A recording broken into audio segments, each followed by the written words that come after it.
Round the World Lit Audio 100 Years of Solitude by Gabriel García Márquez. Chapter 13, Full Narration Script. Channel Intro. Welcome to Around the World Lit Audio, the greatest novels ever written, from every corner of the world, in English. New chapter every week, free to listen. Chapter Recap. In Chapter 12, the rain stopped and Macondo emerged into diminishment. José Arcadio II was still in Melquiad's room, deciphering the Sanskrit parchments and getting closer. Ursula went blind and the blindness clarified her vision. She could see the pattern. The Buendias all repeating the same person across generations. Mime fell in love with Mauricio Babylonia, who was surrounded by yellow butterflies. Fernanda arranged for him to be shot. Mime was sent to a convent where she never spoke again. The yellow butterflies disappeared. Ursula went back to the kitchen to talk to the dead. Chapter 13. The Baby. A baby arrived at the Buendía house. He arrived in a basket, brought by a nun from the convent where Mime had been sent, delivered to Fernanda with the specific formality of an institution transferring a problem it cannot keep. The nun said the baby was the fruit of Mime's transgression. She did not use those words. The words she used were the words of convents, in the early 20th century, which were formal and indirect and conveyed their meaning without stating it. The baby was Mime's son. He was,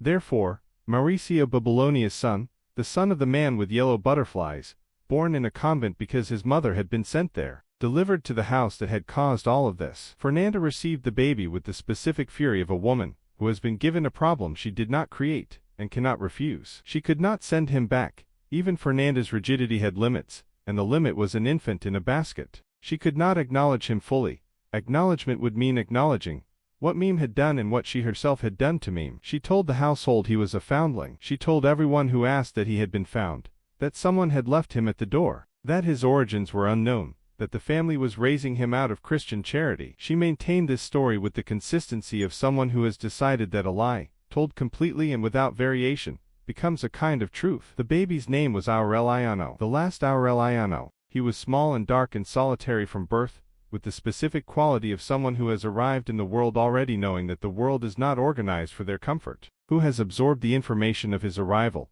and has decided to be self-sufficient because self-sufficiency is the only reasonable response. He grew up in the house under the fiction of being a foundling, learning to read from his great-great-grandmother Ursula without knowing she was his great-great-grandmother, learning the history of the family from the walls and the objects, and the air of the house, which communicated everything eventually. Ursula loved him. She loved him with the specific love of a very old woman for a very young child, the love that skips generations, that finds in the child's newness an echo of something that was present at the beginning and has been gradually lost through the accumulating weight of the family's history. She held him and fed him, and told him things. She also, at this point in her life, could no longer reliably distinguish between the living and the dead. Ursula's understanding of time. Ursula was dying. Not quickly. Ursula had never done anything quickly, and dying was not going to be the exception. She was dying with the slowness of someone who has been alive for so long that the transition out of life requires a corresponding amount of time, who has accumulated so much of existence,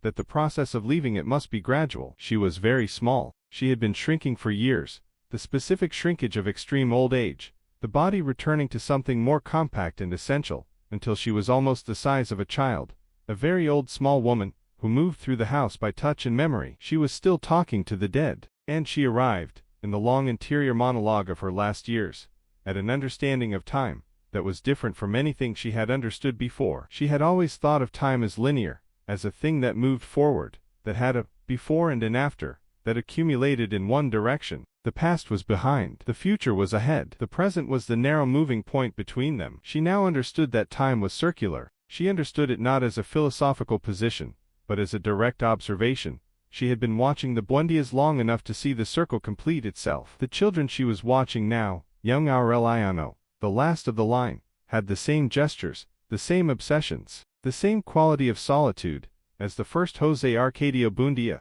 who had founded Macondo in another century and gone mad, staring at the same small piece of the world and talking to the dead. She thought, it is as if time turned in circles and we have only just reached the point where the circle began. This is the novel's central insight, the one that the title announces and that Ursula, in her blindness and her century of accumulated observation, arrives at in the silence of her kitchen. Time in Macondo is not linear but circular. History does not progress in Macondo, it repeats. The Buendias do not learn from their mistakes because the mistakes are not mistakes, but the fundamental conditions of their nature. returning in each generation in slightly different forms. She had been trying for a century to break the circle. She had maintained the house and maintained the family, and cooked the food and organized the ceremonies, and produced the children and tried to introduce enough energy and order into the Buendía system to keep it from collapsing under the weight of its own solitude. She had done all of this. The house was still standing, but the circle was still turning. She thought, I have been fighting a war one could not win. She thought it without bitterness. She was too old for bitterness. Bitterness requires the belief that things could have been otherwise. And Ursula had lived long enough to understand that things could not have been otherwise,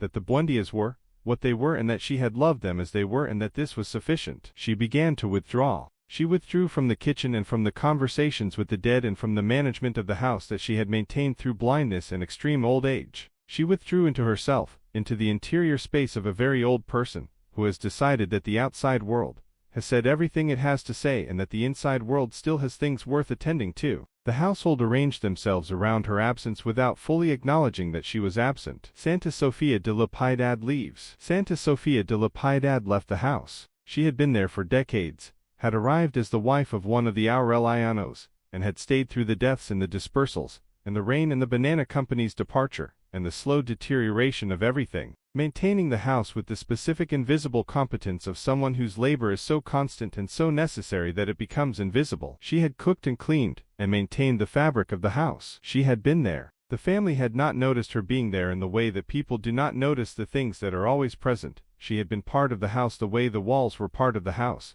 functional and unremarked. One morning she packed a small bundle. She said goodbye to Fernanda, who received the goodbye with the expression of someone who had not expected to be notified of this departure and was not sure what the correct response was. Santa Sofía de la Piedad said, I am leaving. She said, I have been here since before most of you were born. I am going now. She left. She walked out the door with her small bundle, and went down the street and was never seen again by the Buendías, who did not go looking for her, because they had not fully registered that she had been there, and therefore could not fully register that she had gone. This is one of the most quietly devastating passages in the novel, the departure of a woman who had given decades to a family that had not seen her, told in 3 paragraphs, with the specific flatness of García Márquez at his most controlled. Aureliano Segundo's decline. Aureliano Segundo, Mem's father, Fernanda's husband, the man who had been extravagant and excessive and alive with the quality of physical pleasure that had always been his most distinctive characteristic, was dying. He was dying of something in his throat, a growth that had begun as a discomfort and had become a difficulty, and had settled into a determined and methodical obstruction of the ordinary functions of eating and speaking. He continued to try to live extravagantly. He continued with the banquets and the friends and the noise, but the growth in his throat was narrowing the range of what was possible, and the extravagance had the quality of someone insisting on a behavior that is becoming increasingly difficult to maintain. His twin brother José Arcadio Segundo was still in Melquiad's room, still deciphering the parchments, still closer. The two of them, the extravagant one and the solitary one, the one who had filled his life with noise and the one who had filled his life with silence. The twins who had been interchangeable at birth and had become entirely different people, through the choices they had made, were both dying in the same house, in rooms at opposite ends of it, and aware of how close the end was for both of them. They died on the same night, at the same hour, in different rooms, of different causes, after lives of opposite qualities. And the people who came to lay them out found that in death they had the same expression,